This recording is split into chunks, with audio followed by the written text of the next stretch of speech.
Bismillahirrahmanirrahim. Assalamualaikum warahmatullahi wabarakatuh. Kembali lagi dengan saya, Imaluddin Agus. Pada kesempatan kali ini kita akan membahas terkait dengan tabel distribusi frekuensi yang mana ada 3 pokok bahasan yang akan kita coba dalami. Yang pertama adalah kita mampu memahami pengertian apa sih itu distribusi frekuensi. Kemudian yang kedua, bagaimana cara membuat tabel distribusi frekuensi. Dan yang ketiga adalah macam-macam dari distribusi frekuensi. Baik, untuk efisiensi waktu, kita menuju pada pembahasan yang pertama. Apa itu distribusi frekuensi? Jadi, kalau saya coba partisi menjadi 2, distribusi frekuensi itu distribusi ya. Distribusi itu artinya adalah penyebaran, kemudian frekuensi itu adalah banyaknya data. Oke, saya ingatkan bukan jumlah data, tetapi banyaknya data. Dengan demikian, kita bisa mendefinisikan distribusi frekuensi itu adalah suatu cara penyajian sekelompok data hasil pengukuran yang didasarkan pada penyebaran, ya. Jadi kata kuncinya pada penyebaran, skor dan banyaknya, ya. Ini kata kunci dari distribusi frekuensi dan banyaknya individu-individu yang mendapatkan skor tersebut dalam suatu tabel atau grafik, gitu. Nah, ini salah satu tabel distribusi frekuensi yang ini namanya tunggal, ya. Ini tunggal.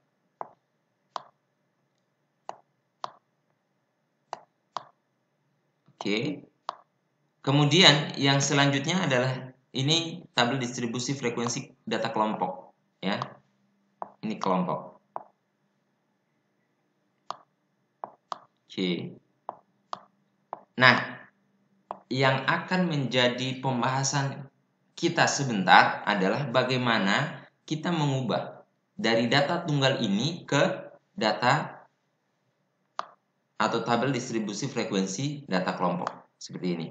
Ciri khasnya adalah kalau dia data tunggal, maka dia satu-satu, ya, datanya itu satu-satu. Sementara untuk kalau kita menggunakan tabel distribusi frekuensi untuk kelompok, maka dia ciri khasnya menggunakan interval, ya. Jadi banyak hal nih.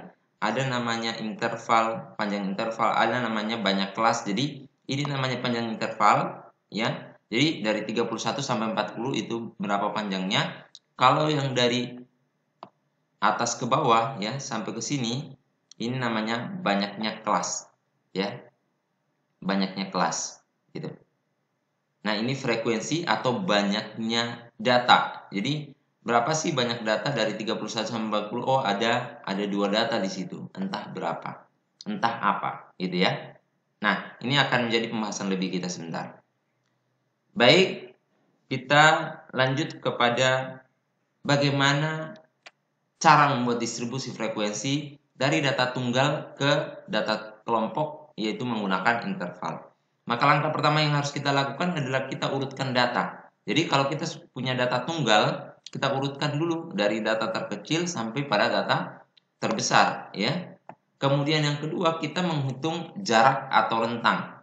Yang mana jarak atau rentang ini diambil dari data terbesar atau maksimum, ya. Ini boleh maksimum, ini boleh minimum. Jadi setelah Anda urutkan, lihat mana yang paling kecil, ya, kemudian mana yang paling besar. Kemudian untuk mencari jarak atau rentang, ya, rentang itu adalah nilai terbesar dikurang dengan nilai terkecil. Setelah ditemukan jarak atau rentangnya, maka kita menggunakan ini banyaknya kelas atau jumlah kelas, ya, atau K, terserah nih. Rumusnya adalah 1 ditambah 3,3 log N. N ini apa? N ini adalah total data kita atau banyaknya data kita. Misalkan ada 50, ya berarti log 50, ya. Gitu. Jadi ini banyaknya data, total datanya, gitu. Kemudian langkah keempat adalah kita menghitung panjang interval.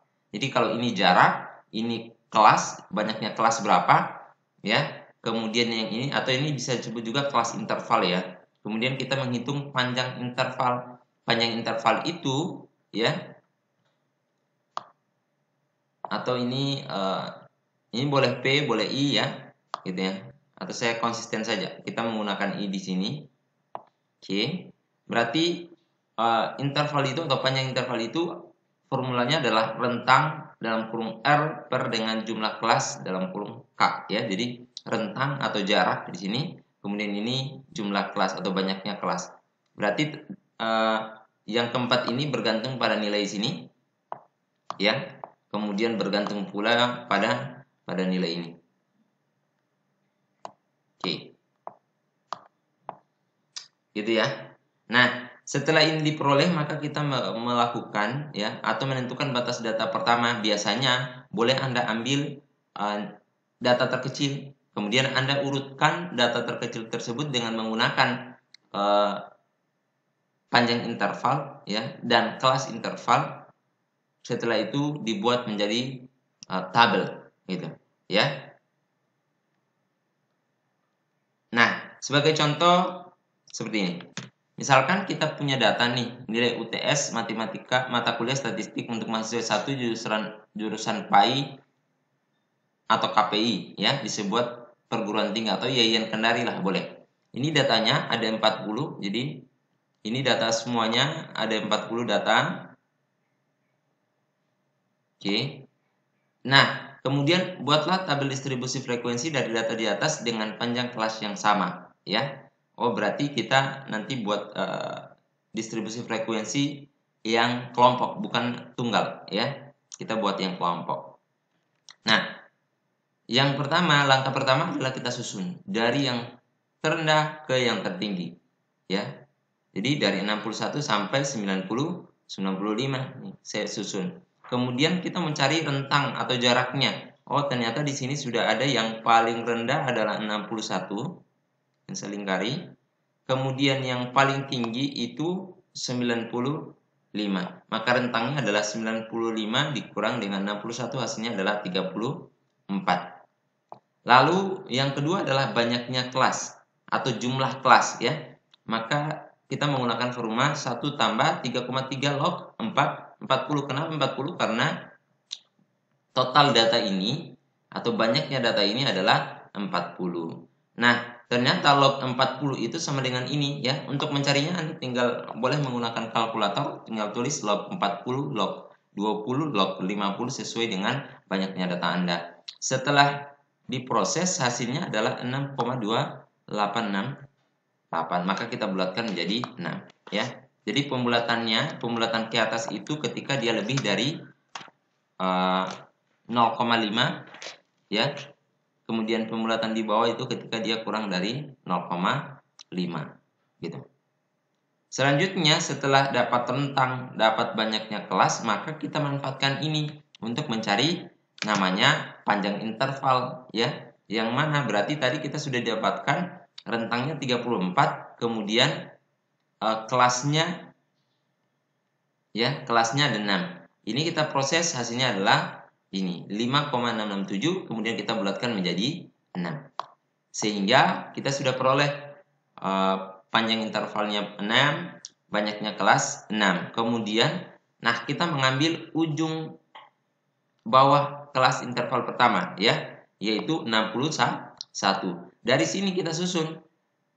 Tadi kita sudah ingat bahwa ada panjang intervalnya 6, maka tinggal kita susun 61, 62, 63, 64, 65, 66 ya. Maka berarti kelas pertama itu adalah dari 61 sampai dengan 65 ya. 61, 62, 63, 64, 65 ya, dari 6 sampai 66, dari 61 sampai dengan 66. Nah, tabelnya kurang lebih seperti ini. Jadi ini panjang intervalnya adalah 6. Kemudian kelasnya juga 6. Jadi kelasnya juga 6, yaitu yang pertama ini ya, 1, kemudian 2, kemudian 3, kemudian 4, 5, dan 6. Oke. Nah, dari data yang ini kita rubah menjadi tabel distribusi frekuensi yang sudah fix atau yang sudah jadi nih. Inilah hasil dari tabel kita.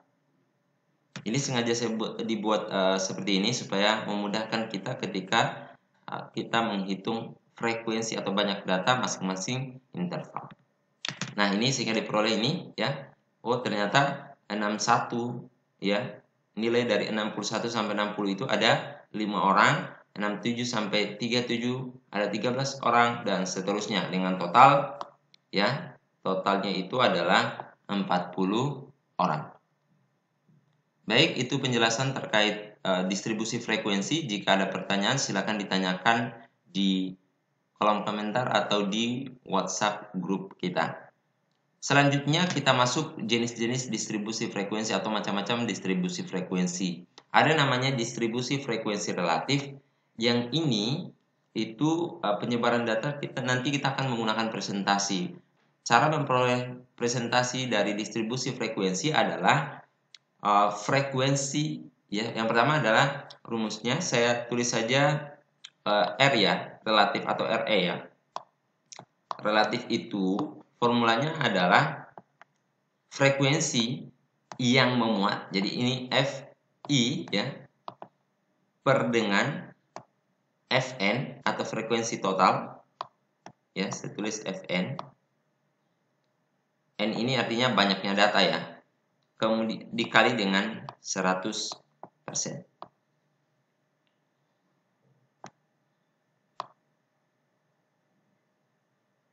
Oke. Nah, kemudian kita masuk pada distribusi frekuensi kumulatif.